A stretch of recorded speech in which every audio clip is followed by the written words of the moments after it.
It was a normal day. Nothing in my life or my home gave any indication that something was off. And yet, when the doorbell rang, a shiver ran down my spine. It was around 4 p.m., and I was alone in the house. My husband was out on a business trip, and my kids were at their friend S house for a sleepover. So when I opened the door to find a stranger standing there with a big smile, I was taken aback. "Hello," he said, his eyes twinkling. "I'm here to see James." I frowned. "James isn't here right now. Can I help you?" "Oh, no, you can call me Alex," he said, unfazed by my obvious irritation, "and I know that James isn't here. I just thought maybe you were him." He gestured towards the house with a slight grin. "So maybe we could talk." Before I could shut the door, he pressed his foot against it, keeping it open. "Listen," I said, my voice tight, "if you're trying to sell me something, just leave. I don't want anything." "Oh, no," he said, stepping into my house. "You see, I like to make people an offer they can't refuse. And I have a feeling you might be interested in what I have to say." I wanted to scream, to fight, but something in his calm demeanor, in his steady smile, made me freeze. Fear started to creep up my throat. "Get out of my house right now," I managed to croak out. But instead of leaving, he did something that made my blood run cold. He pulled out a chair and sat down. "Don't you recognize me?" he asked, his voice dripping with false sweetness. Before I could respond, he continued, "It was me and you in high school. Remember prom night? You were so beautiful then. We had a great time, didn't we?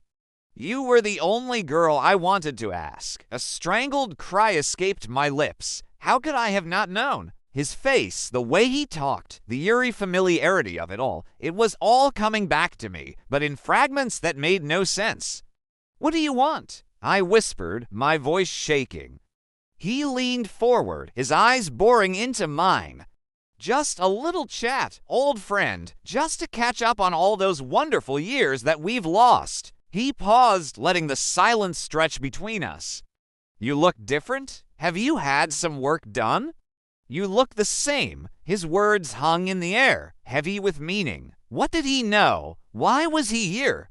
My mind raced, trying to piece together the puzzle of memories that seemed to mock me from the edge of my perception. The hours that followed were a blur. Alex, or Mark, as I remembered him, talked about everything and nothing.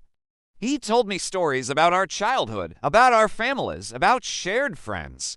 Each word chipped away at my confusion, revealing a terrifying truth. Mark knew things about me, things that I had kept hidden, buried deep within myself. Secrets I thought I'd lost, they came flooding back, unwelcome and raw. Things I had never told anyone, things that could destroy me if revealed. How did he know them? The question echoed in my mind, but I couldn't bring myself to ask. There was something about his knowing smile, his eyes that twinkled with secrets, that sent shivers down my spine. As the night wore on, my fear turned into a paralyzing terror. My own house, my sanctuary, had become a prison. The walls closing in on me, the windows bars on my cage. Finally, he stood up, his tall frame looming over me like a predator ready to strike. "I think it's time I went," he said, his voice a soft caress. "I had a wonderful time, Mark," I said, hating the tremor in my voice. "Yes," he said, his eyes gleaming. "We'll have to do this again sometime." With that, he was gone, vanished into the night, leaving me alone in the suffocating darkness of my home. The door closed with a finality that echoed in the silence. I stood there, frozen, my mind reeling.